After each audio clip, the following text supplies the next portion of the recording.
انتہائی واجب الاحترام صدر احترام سامعین گرامی، جیسا کہ آپ حضرات کو معلوم ہے آج 19 ربیع الاول ہے اور 6 اکتوبر ہے۔ 5 اکتوبر کو اساتذہ کا دن منایا جاتا ہے جسے ٹیچر ڈے کہا جاتا ہے۔ ویسے اسلام کے اندر ڈے میں کا کوئی تصور نہیں ہے، لیکن عرف عام کے اندر معاشرے کے اندر یہ ڈے چل پڑے ہیں۔ جی یہ برتھ ڈے ہے، یہ جی مادر ڈے ہے، یہ فادر ڈے ہے، یہ ٹیچر ڈے ہے۔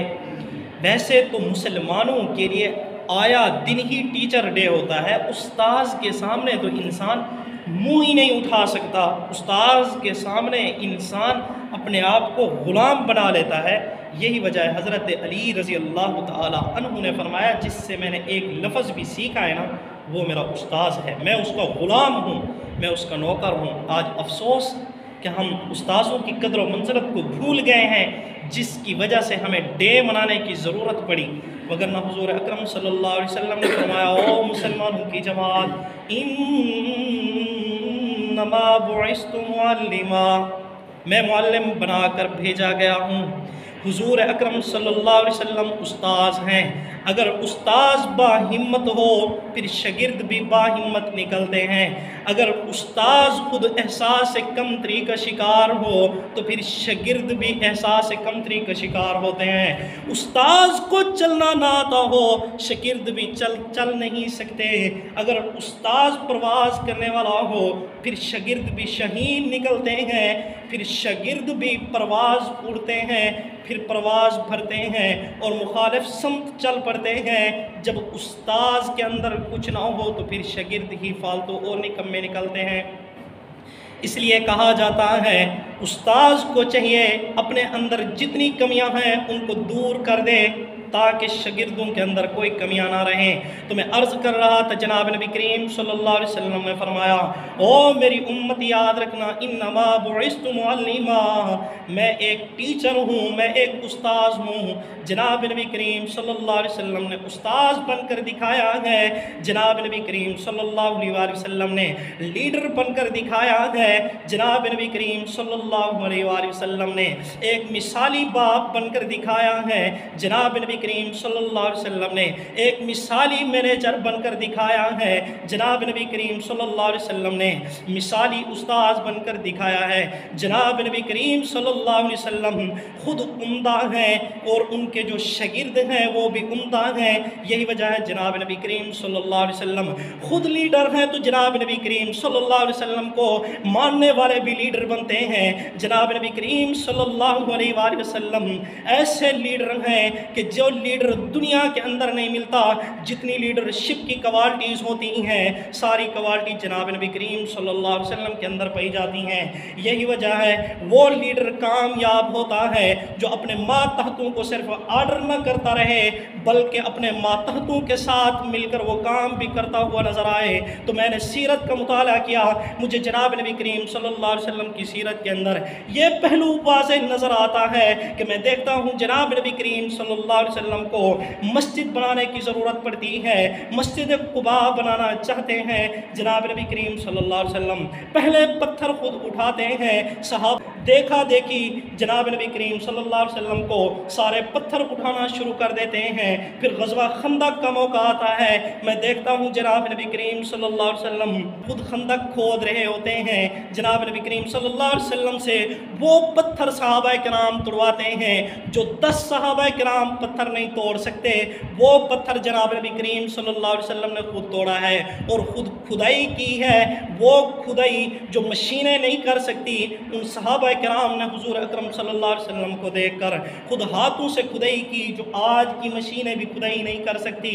جناب نبی کریم صلی اللہ علیہ وسلم نے جب خود عمل کیے، جناب نبی کریم صلی اللہ علیہ وسلم جب چل پڑے، پھر جناب نبی کریم صلی اللہ علیہ وسلم نے فرمایا او صحابہ کرام کی جماعت صلو کما رأیتمونی اصلی، نماز ایسے پڑھو جیسے مجھے پڑھتے ہوئے دیکھا ہے۔ یہ نہیں فرمایا صحابہ کرام کی جماعت قیام کرو، رکوع کرو، سجدے کرو، بلکہ فرمایا صلو کما رأیتمونی اصلی، نماز ایسے پڑھو جیسے مجھے پڑھتا ہوا دیکھا ہے، کام ایسے کرو جیسے مجھے کرتا ہوا دیکھا ہے، استاذ ایسے بنو جیسے میں استاذ بن کر دکھا رہا ہوں، کبھی شاگردوں کے اوپر ہاتھ نہیں اٹھایا۔ حضرت انس رضی اللہ تعالی عنہ فرماتے ہیں میں نے حضور اکرم صلی اللہ علیہ وسلم کی 8 سال خدمت کی ہے، 8 سالوں کے اندر مجھے کبھی حضور اکرم صلی اللہ علیہ وسلم نے جھڑکا نہیں پلایا۔ ہمارا شاگرد ہمارے پاس 8 گھنٹے پڑھنے کے لیے آتا ہے تو واپسی روتا ہوا جاتا ہے، تو جناب نبی کریم صلی اللہ علیہ وسلم نے فرمایا صلو کما رأیتمونی اصلی، ایسے نماز پڑھو جیسے مجھے نماز پڑھتے ہوئے دیکھا ہے، ایسے دیانتداری کے ساتھ کام کرو جیسے مجھے دیانتداری کے ساتھ کام کرتے ہوئے دیکھا ہے۔ یہی وجہ ہے حضرت خدیجۃ الکبریٰ رضی اللہ تعالی عنہا فرمایا کرتی تھی کہ میں جناب نبی کریم صلی اللہ علیہ وسلم کی امانت سے متاثر ہوئی ہوں۔ جناب نبی کریم صلی اللہ علیہ وسلم نے فرمایا او مسلمانوں کی جماعت، لا ایمان لمن لا امانت له، وہ مسلمان ہی نہیں جو امین نہیں، جو امانت دار نہیں، وہ مومن ہی نہیں، وہ ایمان والا ہی نہیں ہے۔ ایمان والا وہ ہوگا جو امانت دار بھی ہوگا۔ جناب نبی کریم صلی اللہ علیہ وسلم کس قدر امانت دار تھے، کس طرح امین تھے۔ آج مسلمان ہم امانت میں خیانت کرنے لگ گئے ہیں، آج ہم امین نہیں رہے۔ کیوں؟ اس لیے کہ جناب نبی کریم صلی اللہ علیہ وسلم کو ہم نے دیکھنا چھوڑ دیا ہے، غیروں کی طرف ہم نے جب نظریں کی تو ہم رسوا ہو گئے، جس کو علامہ اقبال رحمۃ اللہ علیہ صحابہ کرام کی شان میں فرماتے ہیں وہ معزز تھے زمانہ میں مسلمان ہو کر، اور ہم رسوا ہوئے تارک قرآن ہو کر۔ جناب نبی کریم صلی اللہ علیہ وسلم کس قدر امین تھے۔ مسلمانوں کی جماعت، آپ ربیع الاول کے اندر، ربیع الاول سے پہلے بھی جناب نبی کریم صلی اللہ علیہ وسلم کی سیرت تو سنتے آئے ہیں۔ میں نے یہ عزم کیا، یہ ارادہ کیا، کیوں نہ میں جناب نبی کریم صلی اللہ علیہ وسلم کی سیرت سے حاصل ہونے والا تھوڑا بہت سبق آپ کے سامنے رکھوں کہ جناب نبی کریم صلی اللہ علیہ وسلم ہمیں کیا سبق دے کر گئے ہیں۔ جناب نبی کریم صلی اللہ علیہ وسلم نے فرمایا او مسلمانوں کی جماعت، لا ایمان لمن لا امانت له، وہ مومن ہی نہیں جو امانت دار نہیں۔ آج ہم دیکھیں کتنے امین ہیں ہم۔ وہ جناب نبی کریم صلی اللہ علیہ وسلم جس کا کلمہ پڑھتے ہیں، بڑے فخر کے ساتھ کہتے ہیں ہم سرتاج رسول کے امتی ہیں، نبیوں کے سردار کے امتی ہیں، نبیوں کے سردار کا کلمہ پڑھتے ہیں، وہ جو آخری نبی ہے اس کا کلمہ پڑھتے ہیں، وہ جس کے لیے کائنات کو بنایا گیا ہے اس نبی کا کلمہ پڑھتے ہیں۔ پر وہ نبی ایسا امین ہے کہ مکہ کے مشرکین جو جناب نبی کریم صلی اللہ علیہ وسلم کے جانی دشمن ہیں، اس کے باوجود بھی اپنی امانتیں حضور کے پاس رکھتے ہیں۔ اپنی امانتیں کہاں رکھ رہے ہیں؟ حضور کے پاس امانتیں رکھواتے ہیں۔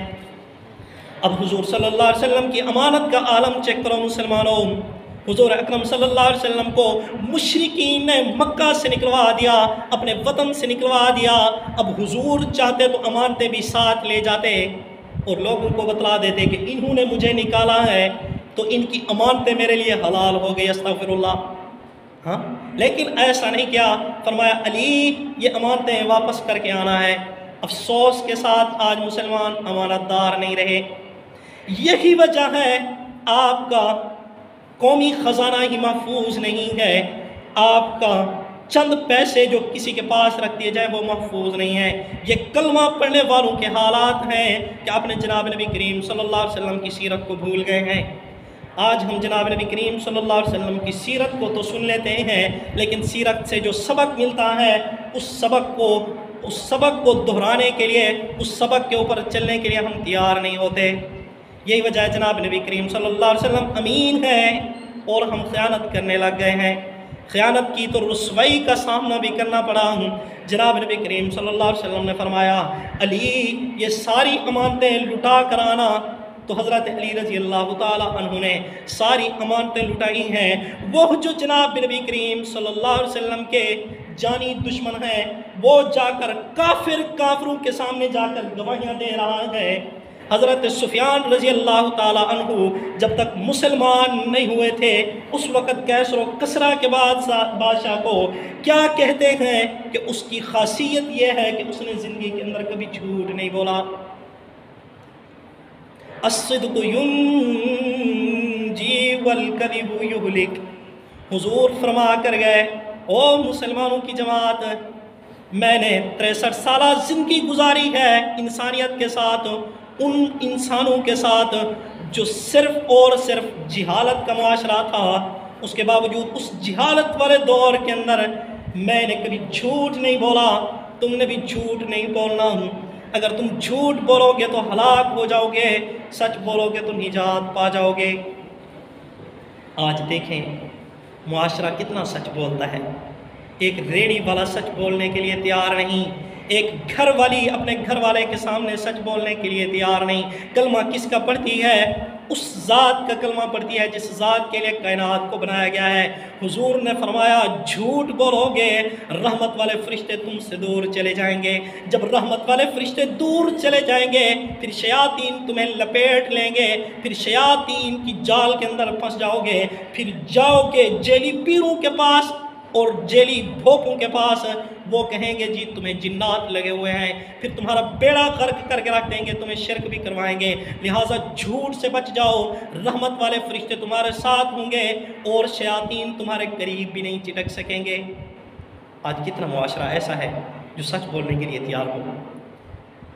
حضور فرما رہے ہیں الصدق ینجی والکذب یہلک، جھوٹ ہلاک کر دے گا، لیکن امت حضور صلی اللہ علیہ وسلم کے اس دیے ہوئے سبق کو بھول گئی۔ حضور نے فرمایا نماز ایسی پڑھو جیسی مجھے پڑھتے ہوئے دیکھا ہے، سچ ایسے بولنا جیسے مجھے بولتے ہوئے دیکھا ہے۔ 63 سالہ زندگی کے اندر ایک مرتبہ بھی حضور نے جھوٹ نہیں بولا۔ 63 سالہ زندگی کے اندر حضور اکرم صلی اللہ علیہ وسلم نے کسی ایک کا دانہ بھی نہیں کھایا۔ جناب نبی کریم صلی اللہ علیہ وسلم لوگوں کی زمینیں تو دور کی بات ہیں، لوگوں کے حقوق تو دور کی بات ہیں، کسی کے ایک ٹکا بھی حضور اکرم صلی اللہ علیہ وسلم نے نہیں کھایا۔ آج امت کیسی ہے؟ آج امت جناب نبی کریم صلی اللہ علیہ وسلم کی اس تعلیمات کو بھول گئی ہیں۔ یہی وجہ ہے کہ امت آج خیانت بھی کر رہی ہے، امت آج دھوکے بھی دے رہی ہے۔ حالانکہ حضور اکرم صلی اللہ علیہ وسلم نے فرمایا من غشنا فلیس منا، جس نے دھوکہ دیا ملاوٹیں کی فلیس منا، وہ میری امت میں سے نہیں ہے، اس کا میرے ساتھ کوئی تعلق نہیں ہے۔ لیکن امت اس سبق کو بھی بھول گئی، امت نے دھوکے دینا شروع کر دیے، ملاوٹاں کرنا شروع کر دی، جھوٹ بولنا شروع کر دیا۔ حالانکہ اس نبی نے جس کا کلمہ پڑھتے ہیں زندگی کے اندر کبھی ایک بار بھی جھوٹ نہیں بولا، کبھی کسی کے ساتھ دھوکہ نہیں کیا۔ یہی وجہ ہے زندگی کی انسان کو پرواہ ہوتی ہے جب جناب نبی کریم صلی اللہ علیہ وسلم کی زندگی کے دشمن بن کر آ گئے ہیں، تب بھی جناب نبی کریم صلی اللہ علیہ وسلم نے امانتوں کو واپس کیا ہے۔ اور آج ایسے لوگ کم ملتے ہیں جن کے پاس امانت رکھی جائے۔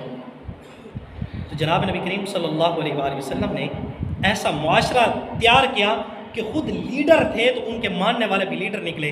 یہی وجہ ہے جناب نبی کریم صلی اللہ علیہ وسلم نے فرمایا او مسلمانوں کی جماعت صلو کما رأیتمونی اصلی، نماز ایسے پڑھو جیسے مجھے پڑھتے ہوئے دیکھا ہے۔ پھر اللہ رب العزت نے فرمایا فَإِنْ آمَنُوا بِمِثْلِ مَا آمَنْتُمْ بِهِ فَقَدِ اهْتَدَوْا، کہ جناب نبی کریم صلی اللہ علیہ وسلم کے جو ماننے والے ہیں ان جیسا ایمان لے کر آؤ گے تو کامیاب ہوو گے، اگر ان جیسا ایمان لے کر نہیں آتے تو کامیاب بھی نہیں ہوو گے۔ جناب نبی کریم صلی اللہ علیہ وسلم سچے ہیں تو ان کو ماننے والا ابو بکر صدیق بنتا ہے۔ جناب نبی کریم صلی اللہ علیہ وسلم کے فیصلے کرنے کا عالم یہ ہے، وہ یہودی جو جناب نبی کریم صلی اللہ علیہ وسلم کے دشمن ہیں ازل سے اور ابد تک دشمن رہیں گے، اب بھی یہودیوں سے بڑھ کر حضور اکرم صلی اللہ علیہ وسلم کا دشمن کوئی نہیں، ان کی تو بات ہی کوئی نہیں۔ جو 30 جھوٹے دجال آئیں گے وہ اس سے مستثنا ہیں۔ جناب نبی کریم صلی اللہ علیہ وآلہ وسلم کے سخت ترین دشمن کون ہیں؟ یہودی۔ جناب نبی کریم صلی اللہ علیہ وآلہ وسلم فیصلے کس طرح کیا کرتے تھے؟ انصاف نیوٹرل ہو کر کیسے کیا کرتے تھے؟ کہ جناب نبی کریم صلی اللہ علیہ وآلہ وسلم سے فیصلے بھی یہود آ کر کرایا کرتے تھے۔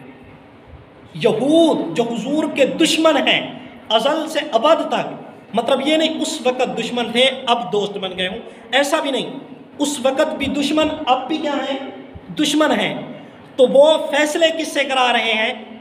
حضور اکرم صلی اللہ علیہ وآلہ وسلم سے فیصلے کرا رہے ہیں۔ آج ہم فیصلے کیسے کرتے ہیں؟ کیا نیوٹرل ہو کر فیصلہ کر رہے ہیں؟ جس نبی کا کلمہ پڑھتے ہیں اس نبی نے کیا فرمایا؟ صلو کما رأیتمونی اصلی، صرف نماز ایسے پڑھنا جس طرح میں نے پڑھی نہیں، ہر کام ویسا کرنا جیسا میں کر کے جا رہا ہوں۔ اس کو حکیم محمد اختر شاہ صاحب نور اللہ مرقدہ فرمایا کرتے تھے، نقش قدم نبی کے ہیں جنت کے راستے، اللہ سے ملاتے ہیں سنت کے راستے۔ نقش قدم نبی کے ہیں جنت کے راستے، اللہ سے ملاتے ہیں سنت کے راستے۔ آج یہی وجہ ہے کہ ہم رسوا ہیں، کیوں؟ حضور اکرم صلی اللہ علیہ وسلم کو چھوڑ دیا ہے۔ وگرنہ میں نے آپ سے عرض کی حضور لیڈر کیسے ہیں؟ جب ساری انسانیت جہالت کے اندر ہے، اس وقت ساری انسانیت کو جہالت سے لے کر باہر آ رہے ہیں، تو بتاؤ اور کون سا ایسا لیڈر ہوگا جس کے پاس اس طرح کی کوالٹیز ہوں جو بگڑے ہوئے معاشرے کو سدھار دیں؟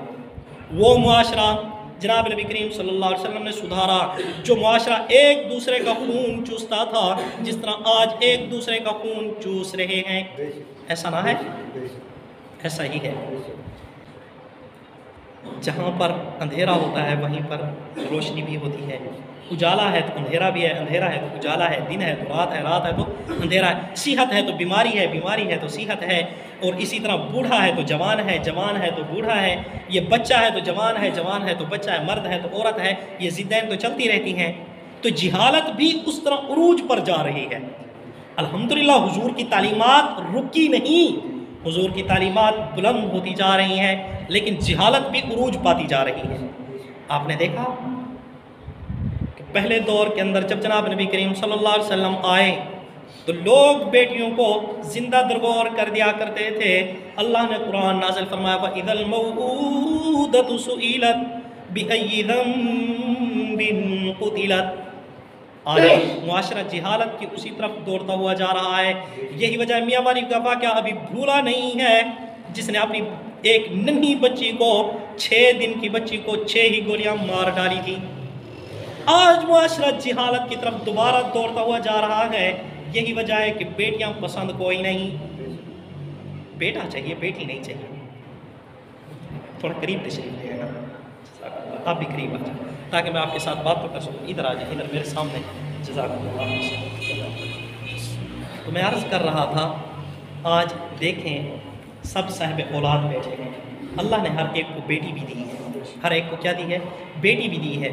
حضور اکرم صلی اللہ علیہ وآلہ وسلم باپ بھی ہیں، جس طرح آپ باپ ہیں حضور باپ بھی ہیں، جس طرح آپ استاذ ہیں حضور استاذ بھی ہیں، جس طرح آپ نمازی ہیں حضور نمازی بھی ہیں، جس طرح آپ امانت دار ہیں اسی طرح حضور امانت دار بھی ہیں، جس طرح آپ سچے ہیں حضور کیا تھے؟ سب سے بڑے سچے تھے۔ یہی وجہ ہے میں عرض کر رہا تھا جناب نبی کریم صلی اللہ علیہ وآلہ وسلم خود لیڈر تھے، تو جناب نبی کریم صلی اللہ علیہ وسلم کو ماننے والے بھی لیڈر نکلے ہیں۔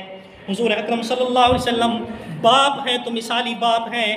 فاطمہ الزہرا فرماتی ہیں ایسا باپ میں نے دیکھا کوئی نہیں، جو باپ سفر پر جائے تو بیٹی کے سر پر ہاتھ رکھتا ہوا جائے، اور باپ جب سفر سے واپس آئے تو بیٹی کا ہاتھ چومتا ہوا آئے۔ جب جناب نبی کریم صلی اللہ علیہ وسلم سفر سے واپس آتے تو حضرت فاطمہ الزہرا رضی اللہ تعالی عنہ حضور کا ہاتھ چومتی تھی، باپ کا ہاتھ چومتی تھی۔ آج ہماری بیٹیاں کیا یہ تعلیم حاصل کر رہی ہیں؟ کبھی ہم نے اپنی بیٹی کو سیدہ فاطمہ الزہرا رضی اللہ تعالی عنہ کی سیرت پڑھائی ہے؟ کبھی پڑھائی ہو؟ یہ کون پڑھائے گا؟ حضور نے فرمایا میری بیٹی نکرانی نہ لے جا، سبحان اللہ الحمدللہ اللہ اکبر لے جا۔ میری بیٹی غلام نوکر نہ لے جا، خود کام کر لے۔ خود کام کیا، اللہ نے جنت کی کیا دی؟ سرداری دی ہے۔ آج ہم اپنی بیٹیوں کو حضرت فاطمہ الزہرا رضی اللہ تعالی عنہ کی سیرت تو نہیں پڑھا رہے ہیں۔ کاش کہ ہم نے حضور کی سیرت پڑھی ہوتی تو آج ہماری اولاد بلاتے ادھر منہ ادھر نہ کرتی۔ کیوں؟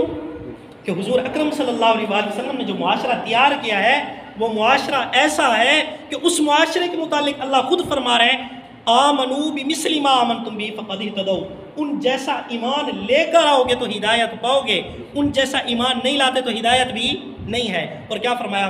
قل ان کنتم تحبون اللہ فاتبعونی یحببکم اللہ، کہ فرماؤ کہ میری اتباع کرو۔ حضور کو فرما رہے اللہ تعالیٰ، حضور آپ انسانوں کو فرماؤ، میرے بندوں کو فرماؤ کہ میری اتباع کرو، یحببکم اللہ، اللہ تم سے محبت کرے گا۔ صرف اللہ محبت نہیں کرے گا، جنگل کے درندے بھی تم سے محبت کریں گے، اور جنگل کے درندوں نے محبت بھی کی ہے، آپ کے سامنے ہے۔ محمد کا جو غلام ہے صلی اللہ علیہ وسلم، سارا زمانہ ہی اس کا کیا ہو جاتا ہے؟ غلام ہو جاتا ہے۔ صرف انسان نہیں، چرند پرند بھی اس کے کیا ہو جاتے ہیں؟ غلام ہو جاتے ہیں۔ تو میں عرض کر رہا تھا جناب نبی کریم صلی اللہ علیہ وسلم کے صحابہ افریقہ کے جنگلوں میں آتے ہیں، اور افریقہ کی بستی کے اندر آ کر جب تبلیغ کرنے لگتے ہیں تو لوگ ان کو بھگا دیتے ہیں کہ یہاں نہیں رہنے دیں گے، جس طرح آج تبلیغی جماعت کو مسجدوں سے بھگایا جاتا ہے۔ یہ صحابہ کرام کے ساتھ ایسا ہوا ہے، آج ان کے ساتھ ہو رہا ہے۔ یہ کوئی بڑی بات تو نہ ہے، یہ کوئی بڑی بات نہیں ہے، پہلے لوگوں کے ساتھ ایسا ہو چکا ہے۔ صحابہ اکرام کو افریقہ کی بستیوں کے اندر نہ رہنے دیا گیا، جب ان کو بستیوں سے بھگا دیا گیا، صحابہ اکرام رضوان اللہ علیہ اجمعین جنگلوں کا رخ کر لیتے ہیں۔ جب جنگلوں کے اندر جاتے ہیں تو رات ہو جاتی ہے۔ اب صحابہ کرام فرماتے ہیں اب کیا کریں، رات تو جنگل ہی کے اندر گزارنی پڑے گی۔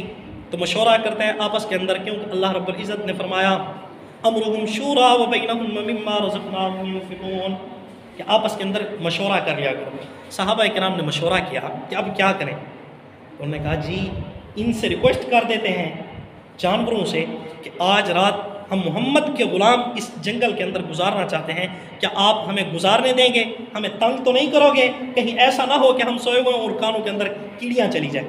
میرے ساتھ ایسا ہوا، میں یہ لاہور ملتان چنگی ہے، یہاں پر ہے کامران پورہ، وہاں پر سویا ہوا تھا۔ رات کو وہ اوپر چھت کے اوپر تو میرے کان کے اندر کیڑی چلی گئی، رات کو اٹھ کر میں ڈسٹرب ہو گیا۔ تو صحابہ کرام نے فرمایا کہیں ہمیں تنگ تو نہیں کرو گے؟ ہم محمد صلی اللہ علیہ وسلم کے غلام ہیں۔ جب یہ اعلان کیا تو جتنے جنگل کے جانور تھے سارے کے سارے اپنے بچوں سمیت جنگل کو خالی کر کے چلے گئے کہ ہم ہوتے کون ہیں جو محمد صلی اللہ علیہ وسلم کے غلاموں کی غلامی نہ کریں۔ اس لیے میں عرض کر رہا تھا جو جناب نبی کریم صلی اللہ علیہ وسلم کا غلام بنتا ہے، اللہ فرماتا ہے اس کی پوری کائنات کو اس کا کیا کر دیتا ہوں؟ غلام بنا دیتا ہوں، تابع کر دیتا ہوں۔ یحببکم اللہ، صرف تابع بھی نہیں کرتا، اس سے محبت بھی کرتا ہوں، ویغفر لکم، اور تمہارے گناہوں کو بھی معاف کر دوں گا، اور تمہیں دنیا کے اندر عزت بھی دوں گا۔ یہی وجہ ہے حضور میں نے عرض کی کہ کل 5 اکتوبر گزری ہے نا، 5 اکتوبر ٹیچر ڈے تھا، آج 6 اکتوبر ہے، 19 ربیع الاول ہے، تو آپ سیرت کے اوپر نا باتیں سنتے آئے ہیں، جناب نبی کریم صلی اللہ علیہ وسلم کی سیرت سنتے آئے ہیں، تو میں نے چاہا آپ کے سامنے سیرت سے حاصل ہونے والا تھوڑا بہت سبق رکھوں کہ حضور کا ہم موازنہ کریں سیرت کے ساتھ، تو ہم کس طرح کے معاشرے کے اندر جی رہے ہیں اور کس لائن پر ہم چل رہے ہیں۔ تو اس کے اوپر اس سے جو سبق حاصل ہونے والا تھا سیرت سے، اس کو بیان کرنے کے لیے میں نے کہا چلو کیوں نہ یہ امت کے سامنے رکھوں حضور صلی اللہ علیہ وسلم کا راستہ، اور ہم اپنا راستہ بھی سامنے رکھیں تاکہ پتہ چلے کہ ہم کس راستے پر چل رہے ہیں اور کتنا حضور کو خوش کر رہے ہیں۔ تو حضور اکرم صلی اللہ علیہ وآلہ وسلم سچے کیسے ہیں؟ سچے ایسے ہیں کہ کفار بھی کہہ رہے ہیں، حضرت ابو سفیان مسلمان نہیں ہوئے تھے، ہرقل بادشاہ کے سامنے جا کر کیا کہا کہ جی وہ ہے سچا، اس نے کبھی جھوٹ نہیں بولا۔ کیسر و کسریٰ کا بادشاہ کے سامنے کیا کہا جا رہا ہے؟ کافر کو کہہ رہا ہے کہ وہ جھوٹ نہیں بولتا، اور آج مسلمان جھوٹ کے بغیر تو گزارا ہی نہ چلے، جس کو بابا بلے شاہ کہتا ہے جھوٹ دا سودا ہتھوں ہاتھ، سچ دا سودا ٹاواں ٹاواں، شکلوں دا ہر کوئی بندہ لگتا ہے، اندر دا بندہ ٹاواں ٹاواں۔ ویسے سارے باتیں کریں کہ ہم آسمان کو ٹانکے لگاتے ہیں، ہم سے بڑا مسلمان ہی کوئی نہیں، لیکن جب موازنہ کیا جائے دیکھا جائے تو حضور اکرم صلی اللہ علیہ وسلم دل کے صاف، اور ہمیں دیکھا جائے تو دل کے کالے۔ حضور اکرم صلی اللہ علیہ وسلم اپنوں کے ساتھ محبت کرنے والے، اور ہمیں دیکھا جائے تو ہم اپنوں کے ساتھ اپنوں کے راستے روکنے والے، اپنوں کو نوچنے والے۔ حضور اپنوں کے ساتھ چلنے والے، کیسے چلنے والے تھے؟ میں یہاں پر چھوٹی سی حضور کی مثال دوں۔ قریش مکہ کے اوپر جنہوں نے حضور اکرم صلی اللہ علیہ وآلہ وسلم کو مکہ چھڑوا دیا ہے، ان کے اوپر قحط آتا ہے۔ توجہ کی بات ہے، ان کے اوپر کیا آتا ہے؟ قحط آتا ہے۔ جس طرح اب ہمارے بھائیوں کے اوپر سیلاب آتا ہے یا ترکی کے اندر زلزلہ آتا ہے، تو مسلمانوں نے ہیلپ کی ہے یا نہیں کی؟ ہیلپ کی ہے نا۔ یہاں کے لوگ سیلاب زدگان کی مدد کرنے کے لیے جاتے ہیں، آپ نے دیکھا ہے سب مسلمانوں نے کیا ہے، حسب توفیق سب کو اللہ تعالیٰ جزائے خیر دے۔ تو اسی طرح قحط آتا ہے مشرکین مکہ پر۔ مشرکین مکہ کون ہیں؟ جنہوں نے شعب ابی طالب کے اندر 3.5 سال حضور کو بھوکا اور پیاسا رکھا۔ کتنا عرصہ؟ 3.5 سال صرف بھوکا اور پیاسا نہیں رکھا، اور دنیا کو کہتے ہیں کہ ان کی بات ہی نہ سنو، اور یہ میٹنگ کر رہے ہیں کہ ان کو قتل کر دو، کسی اور جگہ جائے گا تو پھیل جائے گا۔ آج بھی کچھ ایسا ہی ہو رہا ہے، لیکن میں یہاں پر عرض کرتا چلوں، کوئی مولوی ایک جگہ پر پھیل جاتا ہے تو پھر اس کے کچھ مولوی ہی اس کے دشمن بن جاتے ہیں اپنے، اور اسی طرح جو اپنے ہوتے ہیں وہی دشمن بن جاتے ہیں، یا ہزاروں ہوتے ہیں۔ تو حضور کے کیا بن گئے؟ دشمن بن گئے، جانی کہ ان کو قتل کر دو، کہیں اور جائے گا تو پھیل جائے گا، لہٰذا قتل کرو گے نہ ہوگا نہ سر کا درد ہوگا۔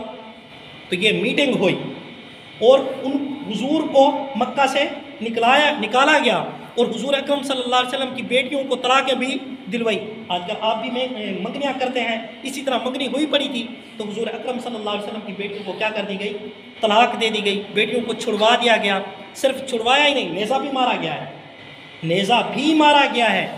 اس کے باوجود جب ان پر قحط آتا ہے، حضور اکرم صلی اللہ علیہ وآلہ وسلم 500 درہم مدینہ سے مکہ بھجواتے ہیں۔ یہ اپنوں کا کیا کرنے والے ہیں حضور؟ خیال کرنے والے ہیں۔ جب اس طرح کا استاذ ہے، جب اس طرح کا لیڈر ہے، تو پھر اس کے جو ماننے والے ہیں وہ بھی ایسے ہی نکلتے ہیں جس طرح کا لیڈر ہے۔ یہی وجہ ہے جناب نبی کریم صلی اللہ علیہ وسلم خود کیا ہیں؟ سچے ہیں۔ دنیا کہتی ہے 63 سالہ دور کے اندر کہ کبھی جھوٹ نہیں بولا، تو ان کو ماننے والا پھر ابو بکر کیا بنتا ہے؟ صدیق بنتا ہے۔ اور حضور نے انصاف کس طرح کیا ہے کہ یہودی بھی آ کر حضور سے انصاف کروا رہے ہیں، حضور سے انصاف کروا رہے ہیں۔ تو پھر اس نبی کو ماننے والا عمر کیسا بن رہا ہے؟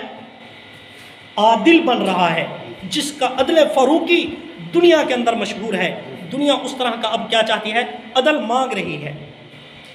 اور اس نبی نے جس نے اپنے دشمنوں کو 500 درہم دیے اس وقت، یہ 500 روپے کی بات نہیں، 500 درہموں کی بات ہے، جو چاندی کے ڈھلے ہوا کرتے تھے، جو چاندی کے ڈھلے ہوئے تھے، وہ 500 درہم مشرکین مکہ کو بھیجے۔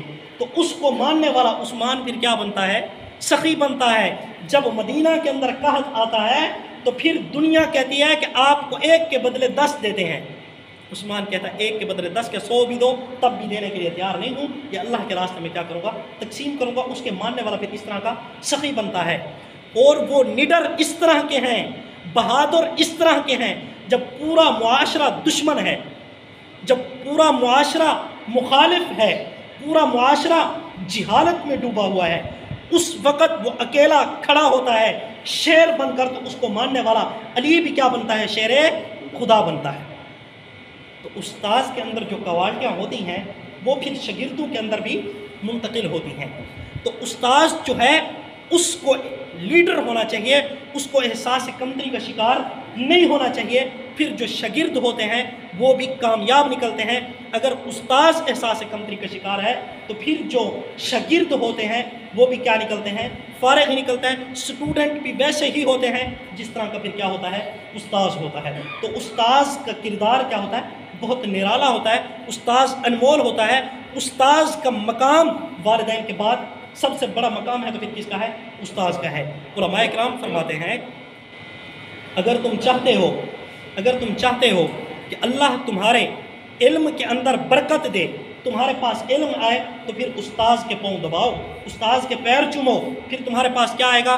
علم آئے گا۔ اگر چاہتے ہو کہ ہمارے پاس دولت آئے تو پھر تم اپنے ماں باپ کے پیر چومو، تمہارے پاس کیا آئے گی؟ دولت آئے گی۔ اور اگر ماں باپ کے پیر چومتے ہو اور استاذ کے بھی پیر چومتے ہو تو پھر تمہارے پاس علم بھی آئے گا، دولت بھی آئے گی۔ وگرنہ ماں باپ کو جو جس نے پریشان کیا ہو اور آپ کہیں کہ وہ سکون میں ہے، ایسا بھی نہیں ہو سکتا۔ تو حضور نے فرمایا ایسے چلو جیسے مجھے چلتا ہوا دیکھا ہے۔ یہی وجہ ہے کہ حضور نے فرمایا ماں باپ کی بھی خدمت ایسے کرو جس طرح میں بتا رہا ہوں کہ اگر میں نماز کی حالت میں ہوتا نماز کی حالت میں ہوتا، الحمدللہ رب العالمین بھی پڑھ رہا ہوتا، ادھر سے میری ماں مجھے آواز دیتی حضرت آمنہ سلام اللہ علیہا کہ محمد، تو میں نماز سلام پھیر دیتا اور ماں کو کیا کر دیتا؟ جواب دیتا۔ تو ماں باپ کی خدمت ایسی کرو جس طرح مجھے دیکھا ہے کہ میں کس طرح تڑپ رہا ہوں، ماں کی قبر کے اوپر جا کر لپٹے ہوئے تھے، تو ماں کے ساتھ، والدین کے ساتھ محبت بھی اس طرح کرو۔ اور باپ بننا ہے تو اس طرح بنو کہ بیٹی کو جنت کی کیا کر دو؟ سردار بنا دو، جس طرح میں نے بنایا ہے۔ حرام لقمہ بیٹی کے منہ تک جانے نہیں دیا، 3 دن تک میری بیٹی بھوکی رہی ہے، یہ قرآن گواہ ہے۔ یہ کیا ہے؟ قرآن گواہ ہے۔ وَيُطْعِمُونَ الطَّعَامَ عَلَىٰ حُبِّهِ مِسْكِينًا وَيَتِيمًا وَأَسِيرًا، یہ سورۃ الدہر پڑھیں، آپ کو خود لگ پتہ جائے، 14 طبق روشن ہو جائیں۔ اس وقت جو غربت تھی اب وہ غربت نہیں ہے۔ حضور نے جو کی روٹی کیوں کھائی ہے؟ حضور نے گندم کی روٹی نہیں کھائی، جو کی روٹی کیوں کھائی ہے؟ گندم ہوتی تو کھاتے، پیسے ہوتے تو گندم خریدتے۔ حالانکہ حضرت خدیجۃ الکبریٰ کون تھی؟ مکہ کی سردار تھی نا، مکہ کی مالدار تھی نا، جس کے گھر پر صبح کو مختلف رنگ برنگ کے کھانے، دوپہر کو علیحدہ فروٹ، شام کو علیحدہ کھانے، وہ اس کا سارا پیسہ کہاں پر لگوا دیا؟ دین کے اوپر۔ سارا پیسہ کہاں پر لگوا دیا؟ دین کے اوپر۔ جب اس نبی کو ماننے والا عمر بن عبد العزیز آتا ہے رحمت اللہ علیہ، تو وہ اپنی بیوی فاطمہ کو کیا فرماتا ہے؟ اپنی بیوی فاطمہ کو فرماتا ہے تو نے میں نے بہت عیاشی کر لی ہے، اب اگر تم میرے ساتھ چلنا چاہتی ہے تو پھر ویسے چلنا پڑے گا جیسے میں تجھے کہوں گا، اگر تو ویسے نہیں چلنا چاہتی تو پھر مجھے طلاق والا آپشن دیا گیا ہے، تجھے خلو والا آپشن دیا گیا ہے، پھر تیرے اور میرے درمیان جدائی ہو جائے گی، تیرا اور میرا راستہ پھر کیا ہے؟ الگ ہو چکا ہے۔ لہٰذا اگر تو چاہتی ہے کہ میرے ساتھ چلے تو پھر ہم نے عیاشی بہت کر لی ہے، تیرا باپ وقت کا حکمران تھا، میرا چچا وقت کا حکمران تھا، پورا خاندان بنو امیہ حکمران تھا، حکمرانی کرتے آ رہے ہیں، موجیں اڑاتے ہوئے آ رہے ہیں، لیکن اتنا یاد رکھنا اب وہ موجیں ختم، اب ذمہ داری ہمارے سر پر آ گئی ہے، اب ذمہ داری ہمارے سر پر آ گئی ہے۔ لہٰذا جتنا تیرا مال ہے سارا کا سارا اللہ کے راستے میں خرچ کرتی ہے تو ٹھیک، اگر خرچ نہیں کرتی تو پھر تیرے اور میرے درمیان کیا ہے؟ جدائی ہے۔ تو اس فاطمہ نے پھر کیا کر دیا؟ سارا کا سارا مال بھی کیا کر دیا؟ خرچ کر دیا۔ کیوں کیا؟ اس لیے کہ جس نبی کا کلمہ پڑھتا ہے اس نبی نے اپنی سارا مال بیوی کا کہاں پر خرچ کروایا ہے؟ اسلام پر خرچ کروایا ہے۔ جب اس نبی کو ماننے والا عمر بن عبد العزیز وقت کا حکمران بنتا ہے تو اس وقت وہ بھی اپنی بیوی کا سارا مال پھر کہاں پر لگواتا ہے؟ کہاں پر لگواتا ہے؟ اسلام پر لگواتا ہے۔ آج ہم اپنی بیوی کو کہیں لے کر جاتے ہیں، بڑی معذرت کے ساتھ، یہ کسی ایک پر نشانہ نہیں ہے، طنز نہیں ہے، میں اب آپ کے ساتھ ملوث ہوں، تو بیوی کیا کہتی ہے؟ جس طرح کا بیڈ یہاں پر ہے نا ایسا بیڈ لڑو، جس طرح کے برتن اور الماریاں ادھر لگی ہوئی ہیں نا اس طرح کی لینی ہے۔ ہم بھی کہتے ہیں ہاں ہاں انشاءاللہ لیں گے، پھر پیسے جوڑنا شروع کر دیتے ہیں۔ استغفر اللہ۔ حضور نے فرمایا لِكُلِّ أُمَّةٍ فِطْنَةٌ وَفِطْنَةُ أُمَّتِي الْمَالِ، ہر امت کے لیے ایک فتنہ تھا، میری امت کا فتنہ مال ہے۔ آج بڑا ہے، بوڑھا ہے، نوجوان ہے، سب کو مال کی فکر لگی ہوئی ہے کہ مال کو جمع کرو۔ وہ لوگ جو دنیا کو درس دیتے ہیں، دنیا سے بے رغبتی کا، مجھے لے لیجئے، میں درس دیتا ہوں آپ کو دنیا سے بے رغبتی کا، لیکن میں آپ کس کام کے اندر لگا ہوا ہوں؟ دنیا کو جوڑنے میں۔ یہ حالت ہے۔ تو فتنہ نہ آئے، یہی تو فتنہ ہے کہ جو دنیا کو درس دینے والے ہیں، دنیا کو بتلانے والے ہیں کہ کیا ہے؟ مال سے بے رغبتی اختیار کرو، وہ خود کس چیز میں ملوث ہو چکے ہیں؟ دنیا جوڑنے میں۔ تو میں عرض کر رہا تھا جناب نبی کریم صلی اللہ علیہ وسلم جس طرح کے استاذ گزرے ہیں، 8 سالہ دور کے اندر اپنے ایک صحابی رسول حضرت انس رضی اللہ تعالیٰ عنہ کو کبھی مارا نہیں ہے۔ ہم بھی استاذ ہیں، لیکن اچھا اب یہاں پر تھوڑی سی عرض کرتا چلوں، استاذ قرآن پاک پڑھانے والا کیوں مارتا ہے؟ کیوں مارتا ہے؟ اس کی جو وجہ ہے نا وہ یہ ہے کہ قرآن پاک اللہ رب العزت کا کلام ہے، اللہ پاک کا کیا ہے؟ کلام ہے، اور اللہ پاک کا کلام جلال میں ہے۔ کس میں ہے؟ جلال میں ہے۔ اور جناب نبی کریم صلی اللہ علیہ وسلم کیا ہے؟ جمال میں ہے۔ جس طرح سورج اب جا کر باہر دیکھے نا، کیا ایک 52 ہو گیا ہے، اب باہر جا کر دیکھیں نا سورج کو تو ہم دیکھ نہیں سکیں گے، آنکھیں چدیا جاتی ہیں، آنکھیں بند ہونے لگ جائیں گی، دیکھ نہیں سکیں گے۔ تو یہ سورج کا کیا ہے؟ جلال ہے۔ یہی روشنی چاند کے اندر کنورٹ ہوگی اس وقت یہ جمالی بن جائے گی۔ 14ویں کا چاند ہوگا، آپ بڑی مزے سے دیکھیں گے اور سکون آئے گا۔ سورج کی روشنی کو برداشت نہیں کر سکتے، یہ جلال ہے۔ تو اللہ کا جلال برداشت نہ کر پا رہے تھے۔ یہی وجہ ہے اللہ نے فرمایا اِنَّا عَرَضْنَا الْأَمَانَةَ عَلَى السَّمَاوَاتِ وَالْأَرْضِ، آسمانوں کو پیش کیا اپنا قرآن، اپنا کلام، اور اسی طرح زمین کو پیش کیا، لیکن نہ زمین برداشت کر سکی، نہ آسمان برداشت کر سکا، والجبال، اور نہ ہی پہاڑ برداشت کر سکے، لیکن برداشت کیا تو کس نے کیا؟ حضرت انسان نے۔ وہ ہم کیوں برداشت کرتے ہیں؟ جناب نبی کریم صلی اللہ علیہ وسلم کو وہ جلال جب آیا، جلالی کلام، تو وہ کس کے اندر کنورٹ ہو گیا؟ حضور کے سینہ مبارک کی وجہ سے جمال میں۔ یہی وجہ ہے جب شروع کے اندر قرآن نازل ہوا تو حضور اکرم صلی اللہ علیہ وآلہ وسلم بھی کانپ رہے تھے۔ حضور نے نہیں فرمایا خدیجہ زملونی زملونی، چادر لے آؤ، سردی لگ رہی ہے، حضور کو پسینے چھوٹ گئے۔ حضور صلی اللہ علیہ وسلم فرما رہے تھے کہ میں برداشت نہیں کر پا رہا تھا، یہ تو اللہ نے ہمت دی، میرا بار بار دل جو ہے وہ دھویا گیا، جس کی وجہ سے میں برداشت کر پایا۔ تو حضور کے جمال کی وجہ سے یہ کیا ہے؟ جلال جو ہے جمال کے اندر کنورٹ ہو گیا۔ اب قرآن پاک کے اندر جلال کی جھلکیاں ہیں۔ اب وہ جلال جب ہم قرآن پڑھا رہے ہوتے ہیں، استاذ کو جلال آتا ہے، لیکن استاذ آگے خلق الانسان ضعیفہ، کمزور ہے، تو وہ جلال غصے میں کنورٹ ہو جاتا ہے۔ استاذ کا جلال غصے میں کنورٹ ہو جاتا ہے، جس کی وجہ سے بس اوقات کیا کر دیتا ہے استاذ؟ شاگرد کے اوپر سختی کر بیٹھتا ہے۔ تو میرے خیال میں یہ بات بھی کلیئر ہو گئی۔ حضور چونکہ ہے ہی جمالی، حضور کا تو ہے ہی جمال، اس لیے حضور اکرم صلی اللہ علیہ وسلم نے کبھی اپنے صحابہ پر انگلی نہیں اٹھائی۔ تو میں عرض کر رہا تھا لیڈر کوالٹیز جتنی ہوتی ہیں ساری حضور اکرم صلی اللہ علیہ وسلم کے پاس تھی۔ یہی وجہ ہے کہ جہالت میں سے نکال کر حضور اکرم صلی اللہ علیہ وآلہ وسلم نے 1.25 لاکھ کا معاشرہ تیار کیا۔ اس معاشرے نے پھر اتنی محنت کی کہ آج الحمدللہ ہمارے پاس بھی کیا ہے؟ امن موجود ہے۔ پھر اللہ نے فرمایا ان آمنوا بمثل ما آمنتم بہ فقد اہتدوا، ان جیسا ایمان لاؤ گے تو ہدایت پاؤ گے۔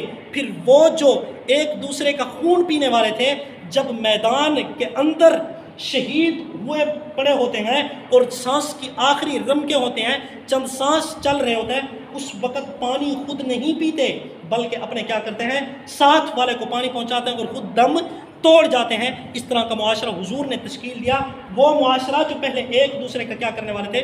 خون چوسنے والے تھے۔ اور جناب نبی کریم صلی اللہ علیہ وسلم اپنے لوگوں کے ساتھ مخلص تھے، اپنے لوگوں کے ساتھ کیا تھے؟ مخلص تھے۔ تو لیڈر کے اندر یہ کوالٹی ہونی چاہیے کہ وہ اپنے ماتحتوں کے لیے مخلص بھی ہو۔ یہی وجہ ہے کہ حضور اکرم صلی اللہ علیہ وآلہ وسلم نے فرمایا کہ جو کام اپنے ماتحتوں سے کروانا ہے وہ پہلے خود کر لو۔ یہی وجہ ہے حضور اکرم صلی اللہ علیہ وسلم نے مسجد بنانی تھی، مسجد نبوی ہو یا مسجد قباء ہو، تو پہلے پتھر خود اٹھائے ہیں، پھر صحابہ کرام نے دیکھا تو انہوں نے بھی پتھر اٹھانا شروع کر دیا۔ خندق کھودنی تھی تو حضور اکرم صلی اللہ علیہ وسلم نے خود کھودنا شروع کیا، صحابہ کرام بھی لگ گئے۔ فرمایا کہ نماز میں نے پڑھی ہے، جس طرح مجھے پڑھتے ہوئے دیکھا ہے، اب تم بھی پڑھنا شروع کر دو۔ فرمایا کہ بیٹیوں کی تکلیف آئی ہے، بیٹی کی تکلیف بڑی تکلیف ہوتی ہے، یہاں پر مجھے اجازت ہو تو میں چونکہ حضور کی سیرت چل رہی ہے تو حضور کی سیرت سے ایک سبق نکالتا چلوں۔ اب یہاں پر صاحب اولاد بیٹھے ہیں سارے ہی، یہاں پر اگر آپ برداشت کریں گے تو میں بات کو کروں گا، نہیں تو میں بات کو ہی چھوڑ دیتا ہوں۔ اس کے لیے ضروری ہے آپ کہیں نا ایک بار بلند آواز سے سبحان اللہ، جزاکم اللہ احسن الجزا۔ آپ سب کی بیٹیاں ہیں نا، جن کی بیٹیاں تھوڑا ہاتھ کھڑا کریں نا مجھے پتہ چل جائے، سب بیٹیوں والے ہیں، چند ایک ہیں جن کی بیٹیاں نہیں ہیں، میں نہیں کرتا بات، اس لیے چونکہ وہ تکلیف محسوس نہ کریں کہ کیا ہے جی ہم تو بیٹیوں والے تھے اس طرح بات کر رہے ہیں، جی ہم تو بیٹیوں والے نہیں ہیں، ہمیں کیوں بتلایا گیا؟ بھئی یہ بات ہے بیٹیوں والوں کے لیے، تو اس لیے میں نہیں کرتا۔ اگر وہ برداشت کر جائیں تو پھر کہہ دینا سبحان اللہ تاکہ میں بات کروں۔ جزاکم اللہ احسن الجزا۔ دیکھیں بیٹی جو ہوتی ہے یہ باپ کا جگرا ہوتی ہے، کیا ہوتی ہے؟ جگرا ہوتی ہے۔ باپ اپنا جگرا اس کو دے رہا ہے اپنے دماد کو، اور دماد کیا کہہ رہا ہے؟ کیا چاہیے مجھے؟ گاڑی چاہیے؟ پھر بتلاؤ یہ حضور کی تعلیمات ہیں؟ بھائی سب صاحب اولاد ہیں، سب بیٹیوں والے ہیں، پھر اس سے اچھا نہیں کہ ہم موٹر سائیکل کے اوپر چڑھنے کی بجائے ہم کس کے اوپر چڑھ جائیں؟ کتے کے اوپر چڑھ جائیں۔ اگر کار کے اندر بیٹھنا ہے پھر اس سے اچھا ہے گدھا ریڑھی کے اوپر سوار ہو جائے اور پٹھے لے آؤ۔ یار وہ جس نے اپنا جگرا تجھے دیا ہے تو اس کے اوپر زور رکھ رہا ہے کہ کار دے گا، موٹر سائیکل دے گا تو لوں گا بیٹی، نہیں تو نہیں لوں گا۔ شرم آنی چاہیے، عزت تیری بننی ہے اور عفت تیری ہوگی، پاک دامنی تیری ہوگی، گناہوں سے تو بچے گا۔ اگر زنا کی طرف تو جائے گا تو معاشرے کا رزق بند ہو جائے گا۔ وہ باپ اپنا جگرا تجھے دے کر تجھے زنا سے بچوا رہا ہے، تیرا ایمان کامل کروا رہا ہے۔ ایمان کامل کب ہوتا ہے؟ نکاح کے بعد اپنی بیٹی دینا کوئی آسان کام ہوتا ہے؟ بیٹی جب کہتی ہے نا ابا مجھے کریم چاہیے، تو باپ کے پاس پیسے ہوں یا نہ ہوں اپنی گھڑی رکھوا دیتا ہے، کریم بیٹی کے لیے لے کر آتا ہے۔ اچھا بیٹے کو کوئی بیٹے کی جوتی نہیں ہے نا، کوئی حرج نہیں، بیٹی کو دوپٹہ لے کر دے رہا ہے، پتہ نہیں آگے اس کے کیا نصیب ہیں۔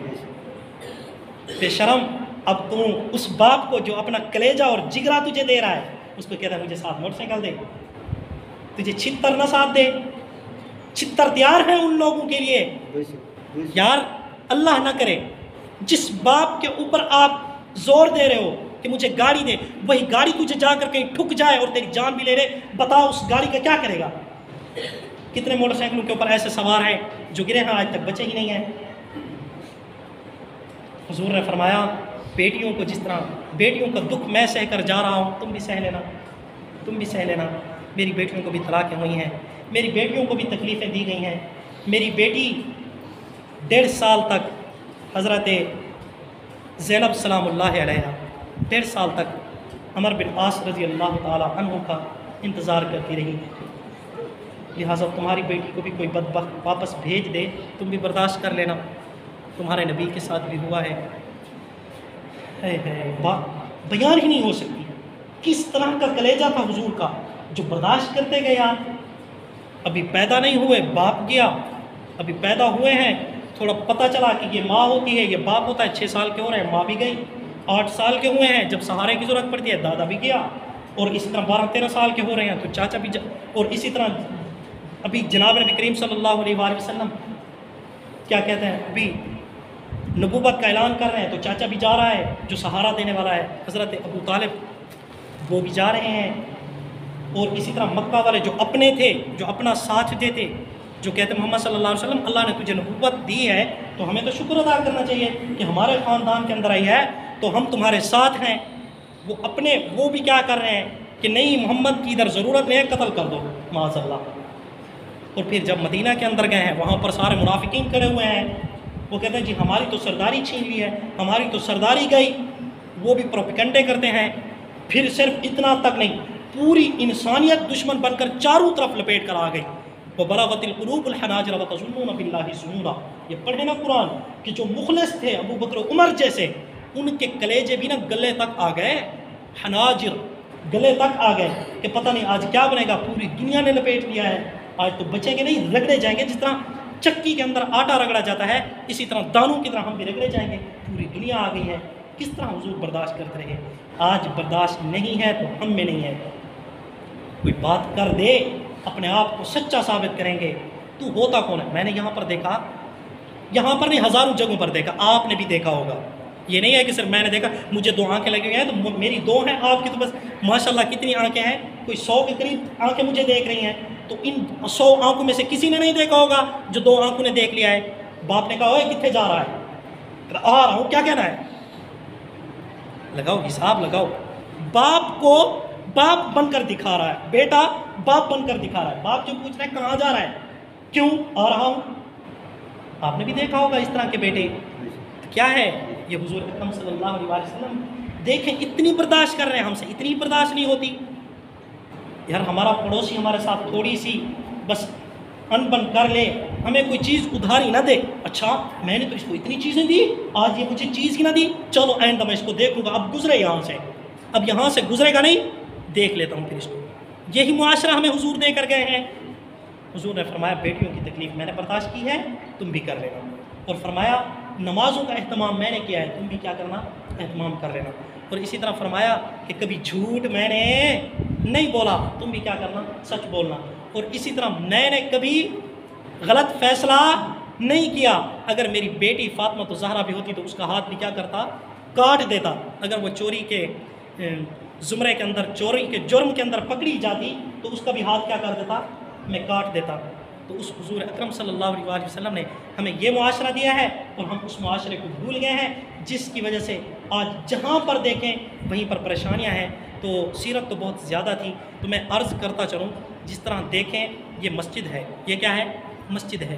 اس مسجد کے اندر اگر آپ نے آ کر پنکھا چلانا ہے نا تو ہم سے پوچھو نا اس پنکھے کا بٹن کون سا ہے، تو ہم آپ کو بتا دیں گے۔ اگر آپ ڈھونڈتے رہو گے پتہ نہیں اس بورڈ کے اندر ہے، اس بورڈ کے اندر ہے، اس بورڈ کے اندر ہے، تو آپ ڈسٹرب ہوگے اور گھومتے رہو گے، پریشان ہوگے۔ جب جس نے فٹنگ کی ہے اس سے پوچھ لیا جائے کہ اس پنکھے کا بٹن کون سا ہے، تو آسانی ہوگی یا نہیں؟ آسانی ہوگی یا نہیں ہوگی نا؟ فوراً پتہ چل جائے گا نا۔ اسی طرح حضور کے متعلق اور آپ کو کسی معاشرے کے اندر کسی مرحلے کے اوپر کوئی مسئلہ پیش آتا ہے تو جو جناب نبی کریم صلی اللہ علیہ وسلم کے علماء کیا ہیں؟ وارث ہیں۔ جو جناب نبی کریم صلی اللہ علیہ وسلم کے وارث ہیں، جن کا نبی ہے، ان سے پوچھو نا، وہ تمہاری رہنمائی کریں۔ وہ جو دین کے ساتھ ریلیٹڈ ہیں ان سے پوچھو گے تو وہ تمہیں بتائیں گے، ان سے نہیں پوچھو گے تو پھر گھومتے ہی رہ جاؤ گے۔ تو اس لیے دین سیکھنا ہے تو کن سے سیکھیں؟ علماء کرام سے سیکھیں۔ اگر کوئی مسئلہ درپیش آتا ہے علماء کرام کی رہنمائی میں چلیں، اور جو شادی بیاہ کے اندر جناب نبی کریم صلی اللہ علیہ وسلم کی تعلیمات سے ہٹ کر ہیں۔ باقی دیکھیں حضور نے یہ نہیں فرمایا کہ آپ ولیمہ ہی نہ کرو، حضور نے فرمایا ولیمہ تو اچھی چیز ہے، عبد الرحمن بن عوف ولیمہ کھلا۔ مجھے میرا دوست کہنے لگا آپ کا بیٹا پیدا ہوا ہے، میں تو مٹھائی کھاؤں گا بھائی، کچھ بھی ہو جائے، بیٹا پیدا ہوا ہے۔ حضور نے بھی فرمایا ولیمہ تو کھاؤں گا بھائی، تیری شادی ہوئی ہے، تیرے پاس بیوی ہے، تیرا ایمان کامل ہوا ہے، ولیمہ تو میں کھاؤں گا۔ باقی یہ کہنا کہ نہیں میں تو گاڑی لوں گا، اس کی حضور نے اجازت نہیں دی۔ لہٰذا بیٹیوں والوں کو تنگ نہ کریں۔ آپ خود صاحب اولاد ہیں، آپ خود بیٹیوں والے ہیں، تو آپ اپنے بیٹے کو بھی لگام دیں، گاڑی لینی ہے پھر گھر بھی اپنا لے۔ کیا گھر بھی اپنا لے، پھر میرے گھر کے اندر تیرے لیے کوئی جگہ نہیں ہے، میری سپورٹ تجھے حاصل نہیں ہوگی، جا پھر اپنا گھر بھی بنا، گاڑیاں بھی لے، جو کرنا ہے جا، تیرا میرا کوئی واسطہ نہیں، تیرا میرا تعلق ہے تو حضور کی وجہ سے ہے، وگرنہ میرا چھوٹے بیٹے فوت ہو، میرے بھی فوت ہوئے ہیں، آپ کے بھی ہوں گے، اکثریت کی وہ سب کے ساتھ ہوئی پڑی ہے نا وہ بڑھیا والی بات کہ جی وہ میرے آنسو نہیں رک رہے، چلو جا پھر اس گھر سے پانی لے کر آ جس گھر کا کوئی مرا نہ ہو، جس گھر کے بھی اندر جاتے ہیں اسی کا مرا پڑا ہوتا ہے۔ تو اسی طرح ہر ایک کے ساتھ ہوئے، ہر ایک کے فوت بھی ہوئے ہیں۔ تو بچہ میرا فوت ہو جائے تو میں اس کو بھول جاتا ہوں، اور اسی طرح اگر نہیں دیا تو پھر بھی میں باپ نہیں ہوں۔ تو جس رب نے مجھے باپ بنایا ہے، جس رسول کے صدقے، کیونکہ رسول کی وجہ سے کائنات بنی گئی ہے نا، تو اگر تو اس کی نافرمانی کرتا ہے تو بھی میرا بیٹا نہیں ہے۔ پھر السلام علیکم جائیں آپ۔ اور آخری بات قرآن پاک کے اندر آتا ہے وَإِذَا خَاطَبَهُمُ الْجَاهِلُونَ قَالُوا سَلَامًا۔ جب کوئی دینی معاملہ ہو نا تو پھر اہل علم سے پوچھیں، جو ان پڑھ ہوتے ہیں نا ان سے بحث نہ کریں۔ اللہ پاک فرماتے ہیں ان کو کہو السلام علیکم، سلام کرو اور پتلی گلی نکل جاؤ، ان سے بات بھی نہیں کرنی۔ بات کن سے کرنی ہے؟ اہل علم سے بات کرنی ہے۔ کوئی دینی معاملہ ہو تو بات کن سے؟ اہل علم سے۔ وگرنہ میں نے دیکھا ہے کہ دو بابا جی تھے، اچھا ایک کہہ رہا تھا کہ جی حیات اور ممات کا چکر چل رہا تھا، آپ کو حیات ممات سمجھاتے ہوئے پھر ٹائم بھی بہت چلا جائے گا، میں ادھر نہیں پڑھنا چاہتا۔ تو وہ یہ نہیں دیکھ رہے کہ دین کیا کہتا ہے، کہیں ہم شرک نہ کر بیٹھیں، کہیں ہم دین اسلام کے اوپر ایسی بات نہ نکال بیٹھیں کہ ہمیں کفر کی طرف لے جائے۔ وہ کیا ہوتا ہے آپس کے اندر عقلی دلائل دینا لگ جاتے ہیں۔ تو اسی لیے پرہیز کیا کریں، جب بھی کوئی مسئلہ ہو تو کن سے پوچھیں؟ اہل علم سے پوچھیں۔ اگر کوئی علم والا نہیں ہے تو اس سے بات کرنا کیا ہے؟ فضول ہے۔ ہاں اس تک کلمہ پہنچاؤ، اس تک عقائد پہنچاؤ، جو ضروری باتیں ہیں دین کی وہ پہنچائیں۔ باقی جو دین کے مسائل ہوتے ہیں وہ کن سے پوچھیں گے؟